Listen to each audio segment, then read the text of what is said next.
Olá, este é mais um vídeo de otimização e pesquisa operacional e neste vídeo nós vamos continuar falando sobre otimização linear, principalmente com foco em questões que relacionam otimalidade e pontos extremos.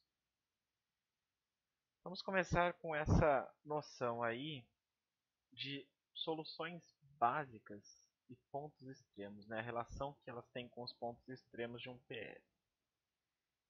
Então, vamos pensar primeiro na questão de soluções básicas.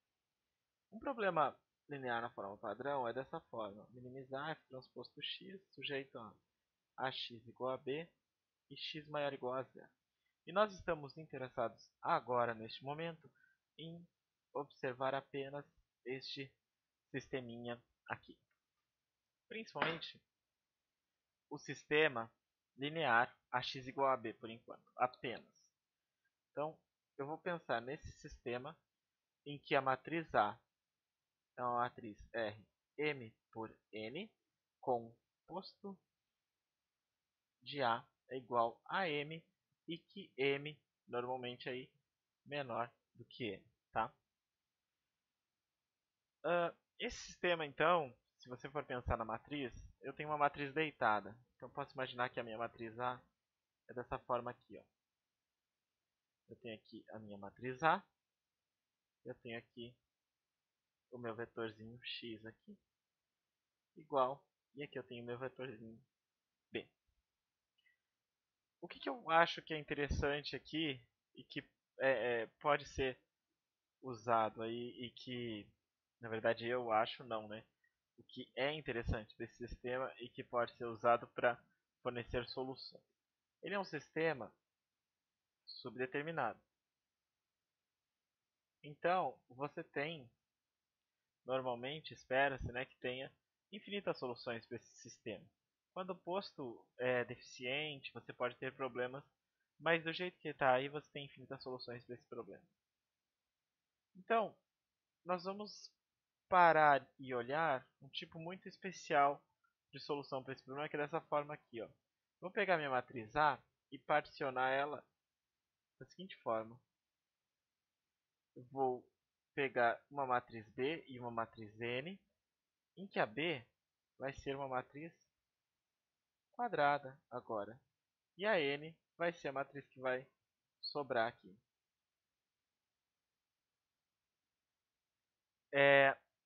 A B é uma matriz quadrada e tem mais uma coisa. A B é não singular. Ela tem essas duas propriedades aqui, tá?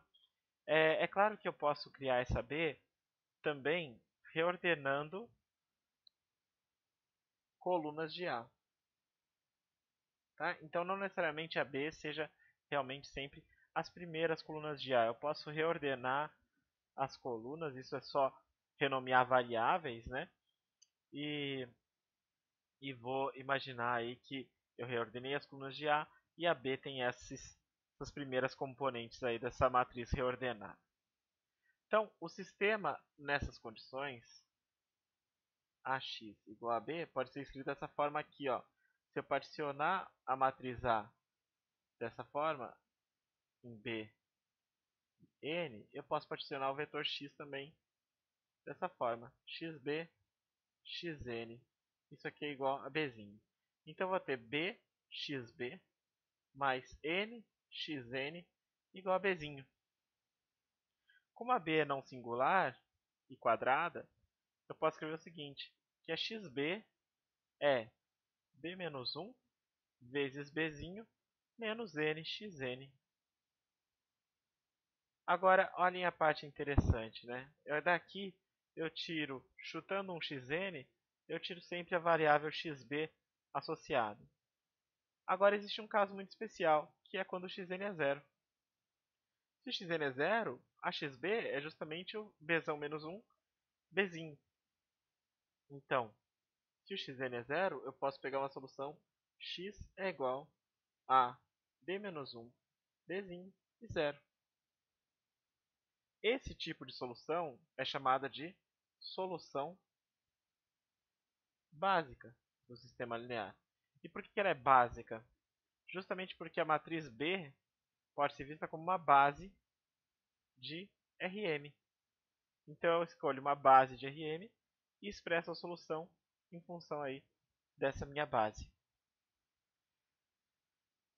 As variáveis associadas a essa parte aqui que não foi anulada, né, previamente, são chamadas de variáveis básicas. Então, os índices das variáveis associados aí às componentes que a princípio são não nulas do vetor x são chamadas de variáveis básicas. E essas componentes anuladas, o xn, são as variáveis não básicas. Por enquanto é muito nome, né? Mas a gente vai ver que isso aí vai levar uma questão interessante aí. Uma outra coisa que é interessante tudo bem, eu olhei só o sistema linear, né? Mas se a minha solução dessa forma, b menos 1b e 0 for maior ou igual a zero, a gente diz que ela é uma solução básica factível. E quando este cara é estritamente positivo, aí ela é dita também não degenerada. A gente gosta de soluções não degeneradas, embora não tenha problema nenhum em ter alguma das componentes básicas igual a zero. Tá? Então, alguma componente básica ser igual a zero não é um problema, mas é uma solução degenerada. Pode trazer algum problema lá quando você estiver implementando um método de resolver problemas lineares, mas por enquanto a gente não precisa se preocupar muito, tá bom? Então, solução básica é dessa estrutura, solução básica factível é com essa estrutura I maior ou igual a zero, e solução básica factível não degenerada tem essencialmente m variáveis não nulas, né? São m variáveis básicas positivas, tá? Então esses são os nomes aí que surgem desse tipo de solução desse sistema linear. A grande questão é a seguinte, a interpretação geométrica se você pega esse sistema linear, ax igual a b e x maior ou igual a zero, a gente já viu que isso aqui descreve um politopo.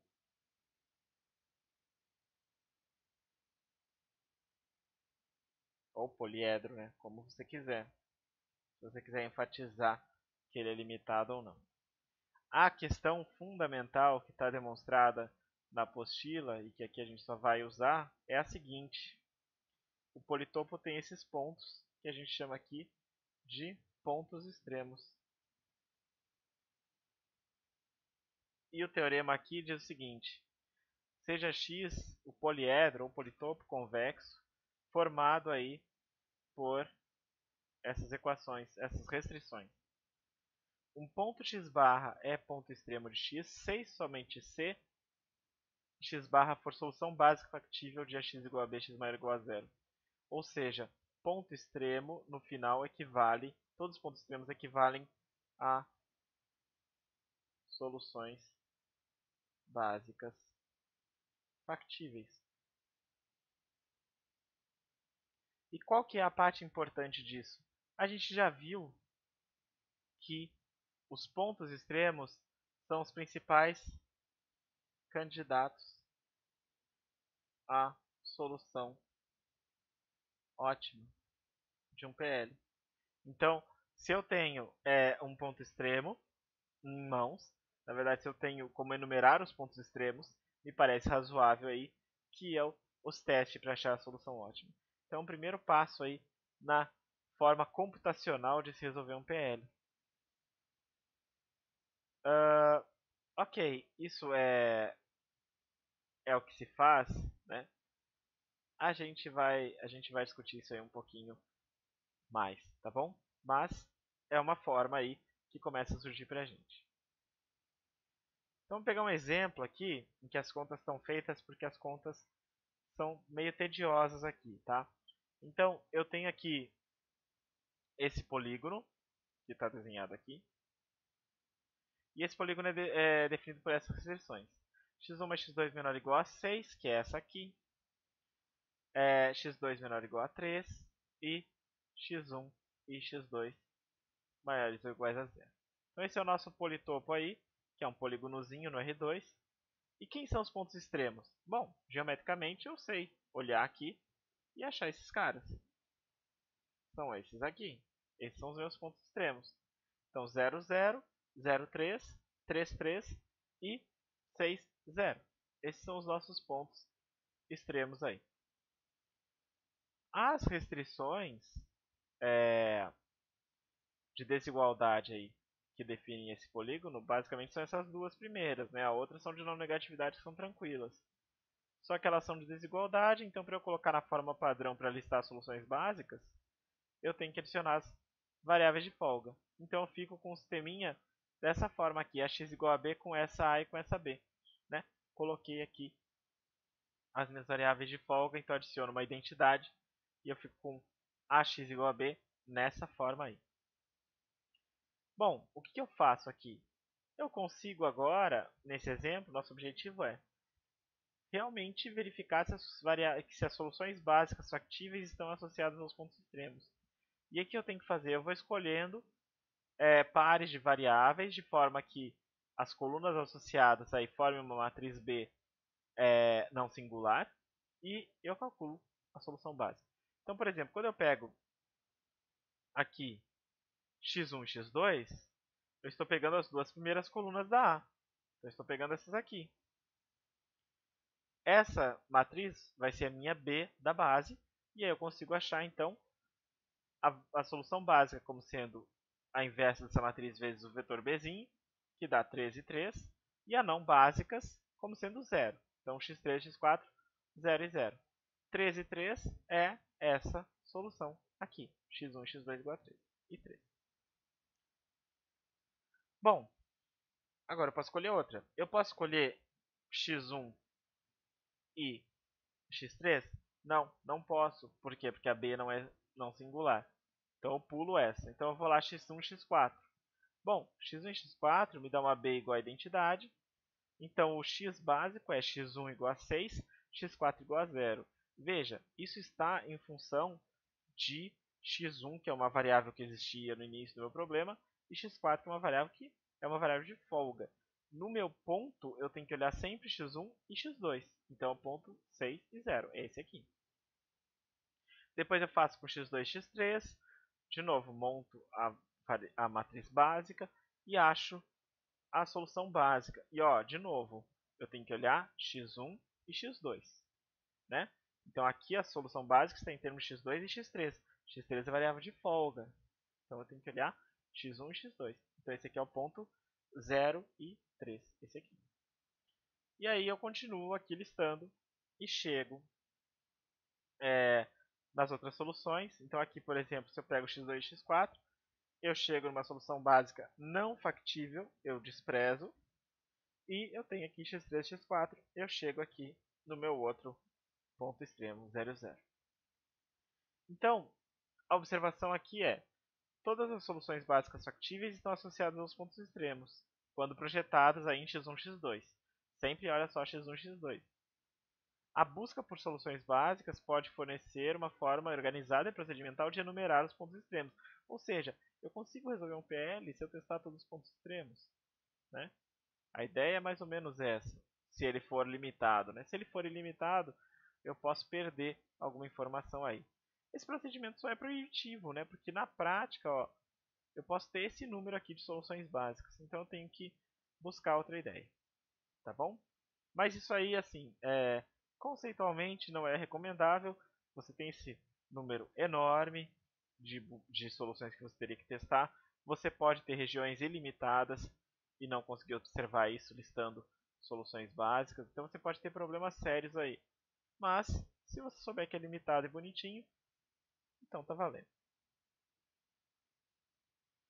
Bom, daqui então a gente tira o teorema fundamental da PL para formalizar todas as ideias que a gente já vem trabalhando, e que é o seguinte: se existir uma solução factível para esse problema que está aí em cima, então existe uma solução básica factível. Ou seja, sempre que eu tenho um ponto factível num PL, eu tenho uma solução básica factível. E claro, né? Se eu tenho um politopo aqui e tenho um ponto inteiro, um ponto interno, eu tenho um ponto extremo também. Então, existe essa relação realmente entre solução factível e solução básica factível, são equivalentes aí, em termos de existência. E a 2 é interessante também, que diz que se existe uma solução ótima, então existe uma solução ótima básica, ou seja, básica factível, ou seja, eu não preciso me preocupar, porque toda solução ótima, sempre que eu tiver um PL uma solução ótima, finita, bonitinha, eu posso olhar um dos vértices. Tá? Então, mesmo no caso que eu tenho uma solução única, perfeito. Mas no caso que eu tenho uma solução que são infinitas, na verdade, eu posso olhar o ponto extremo também sem qualquer tipo de perdas. Tá? Então, esse teorema nos diz isso.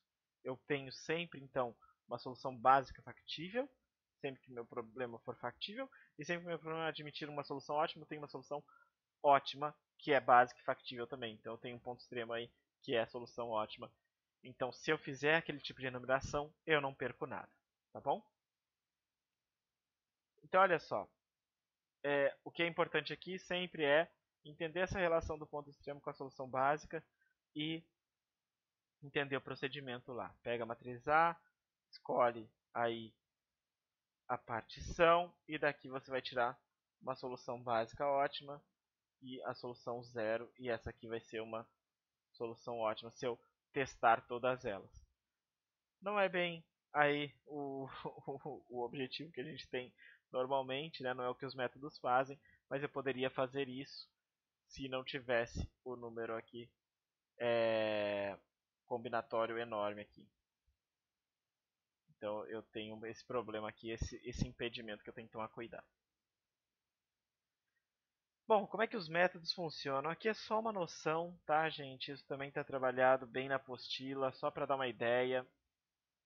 O método mais famoso para resolver PLs na forma padrão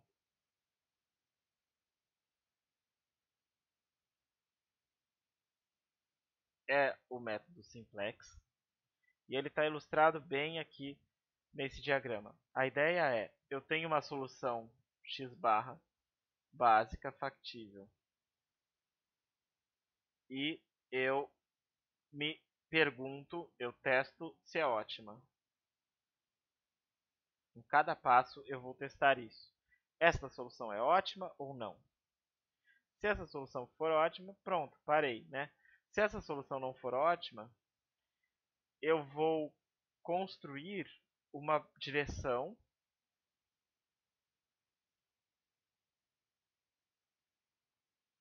de mudança para solução básica factível melhor.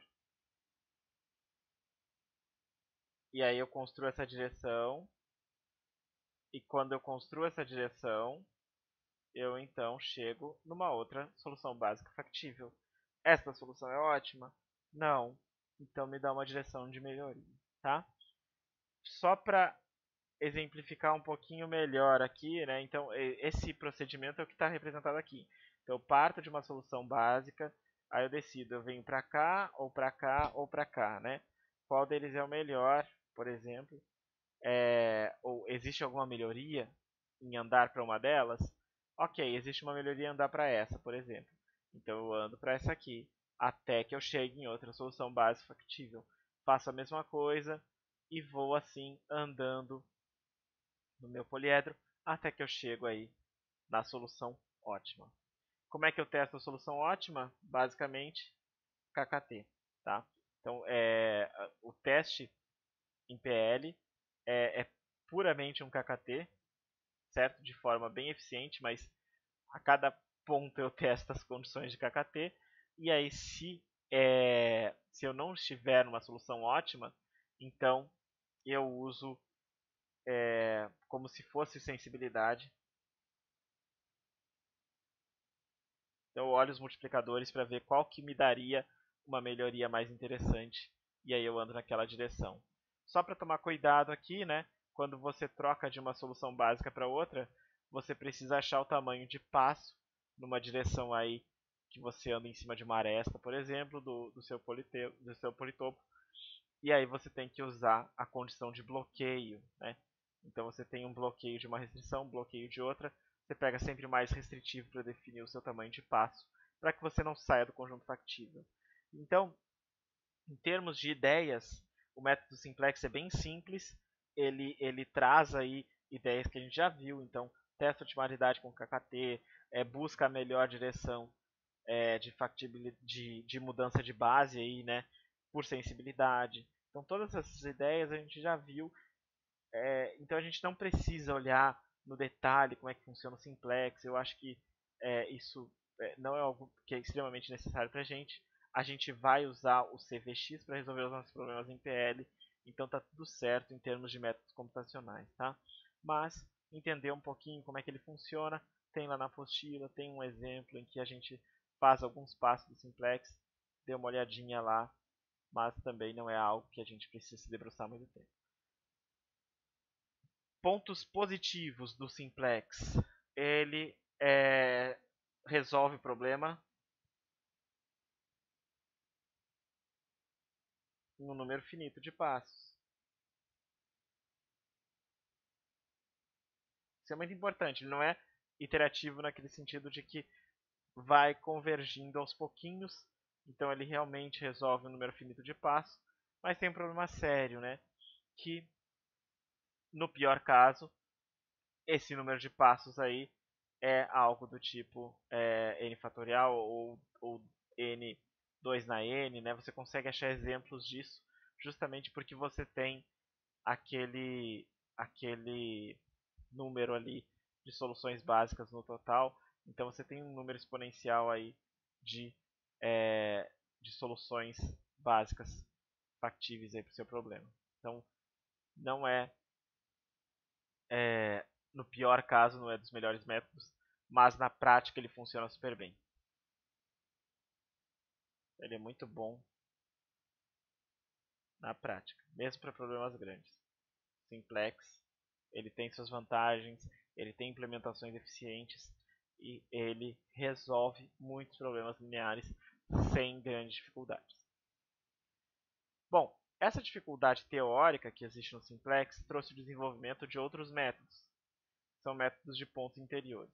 Os métodos de pontos interiores, os primeiros métodos... Bom, o primeiro método de pontos interiores foi o método do elipsoide, que tenta aí aproximar a região politópica por um elipsoide e minimizar uma função linear num elipsoide. É um problema aí que é conhecido e que sabe se fazer. Mas os primeiros métodos clássicos foram baseados aí em funções de barreira do tipo logarítmica, né? A gente já viu um pouquinho disso, que ela dá uma deformada aí da função objetivo em torno da borda, né? Então você acaba andando no seu conjunto por um caminho que os logs fazem você se afastar da borda e você percorre o conjunto factível por um tal caminho central. Esse tipo de método se desenvolveu ali muito depois do desenvolvimento da PL em geral e trouxe para a gente uma questão interessante.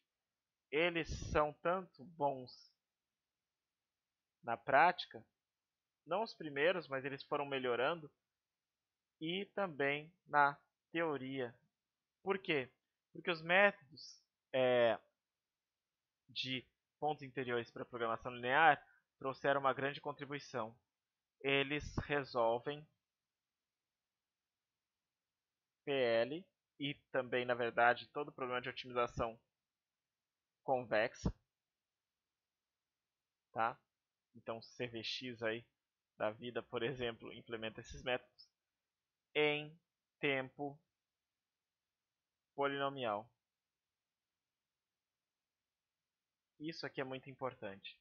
Então, em algo que depende aqui de um expoente n a s, aí n é o número de variáveis, por exemplo, você tem esse tipo de desempenho, esse tipo de número de operações que o método precisa para resolver um PL. Isso é muito importante porque trouxe aí a possibilidade de tratarmos problemas de otimização linear com muitas variáveis. E trouxe aí algo que justificasse também, na teoria, o bom desempenho e a resolução, aí, a boa resolução de problemas lineares. Tá? Então, problemas de otimização linear, assim como qualquer problema de otimização convexa, é resolvível em tempo polinomial e isso justifica porque esse tipo de problema pode ser resolvido mesmo com muitas variáveis. Tá bom? Então, essas são as ideias que a gente tem aí de métodos de pontos interiores. Então, lembrem aí, a gente tem os métodos, o primeiro foi o algoritmo do elipsoide, aí depois tem o método de Karmarkar, que é basicamente barreira logarítmica.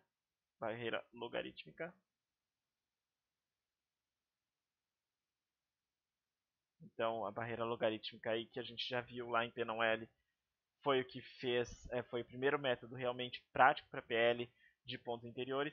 E depois nós tivemos o desenvolvimento de métodos do tipo primal dual, que realmente trazem aí toda a eficiência de métodos de pontos interiores para resolver PL. Métodos de pontos interiores do tipo primal dual são baseados no método de Newton para o sistema KKT. Tá bom, gente? Então, isso era o que a gente tinha para essa parte de otimização linear. Esse é o último vídeo teórico que a gente tem de otimização linear. Daqui agora a gente vai trabalhar só com problemas mais práticos de modelagem. Então, muito obrigado pela atenção e até a próxima.